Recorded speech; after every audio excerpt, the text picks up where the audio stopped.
As human beings, it's difficult, since we tend to take ourselves for granted, to realize that we are greater than our creations, economics, and all other so-called civilized artifacts. We have powers which transcend the things we've created.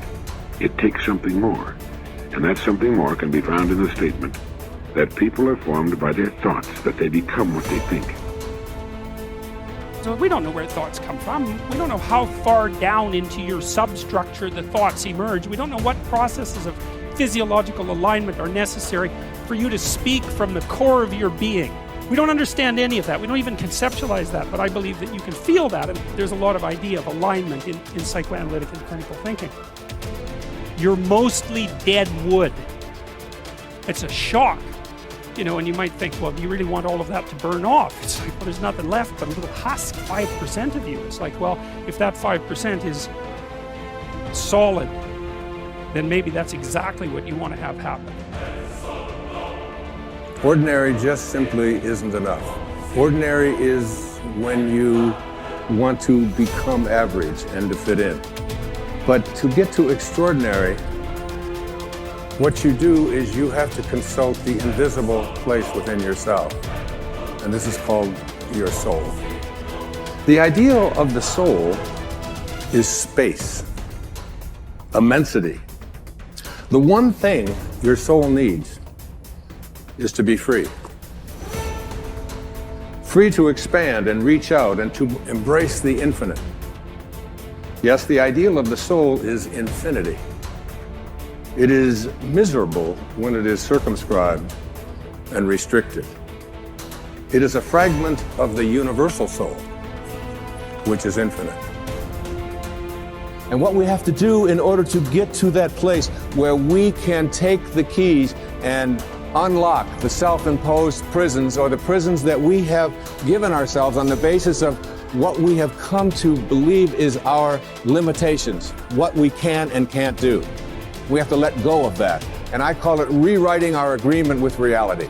We literally have to make a whole new contract with what it is that I perceive to be what is possible for me. All things are possible. God never fails, and you are a piece of that which never fails. We can look at developing ourselves spiritually, physically, and mentally.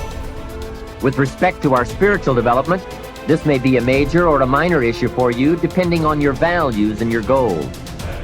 But I think it's very wise for you and me to look at the spiritual side of our lives and decide what growth we want to experience here. Come to your own decisions as to what it will take to nourish your spiritual nature. There's another Bible phrase that says, take care of the outside for people and take care of the inside for God. People look on the outside and God looks on the inside.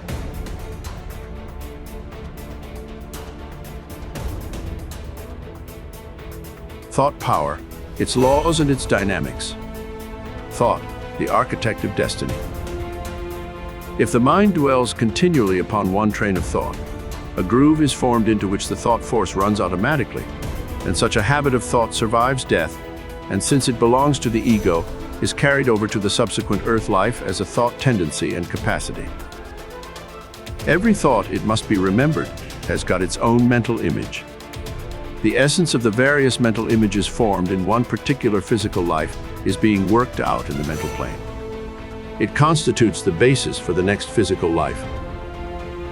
Just as a new physical body is formed in every birth, so also a new mind and a new booty are formed in every birth.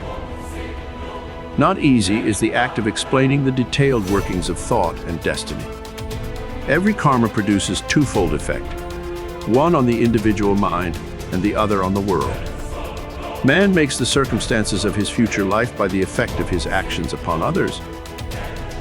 Every action has a past which leads up to it. Every action has a future which proceeds from it.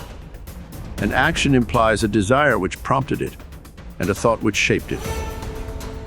Each thought is a link in an endless chain of causes and effects, each effect becoming a cause, and each cause having been an effect. And each link in the endless chain is welded out of three components: desire, thought, and activity. A desire stimulates a thought. A thought embodies itself as an act. Act constitutes the web of destiny.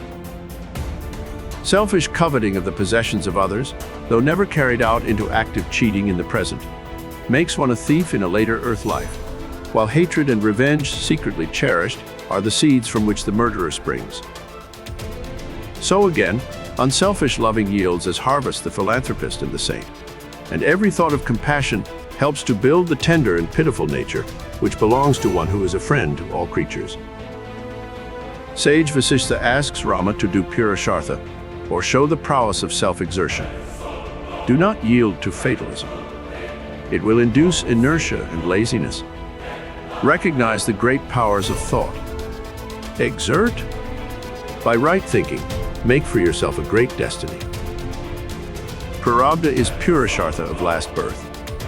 You sow an action and reap a habit. A habit sown results in character. You sow a character and reap a destiny. Man is the master of his own destiny. You yourself make, by the power of your thought, your destiny. You can undo it if you like. All faculties, energies, and powers are latent in you. Unfold them and become free and great.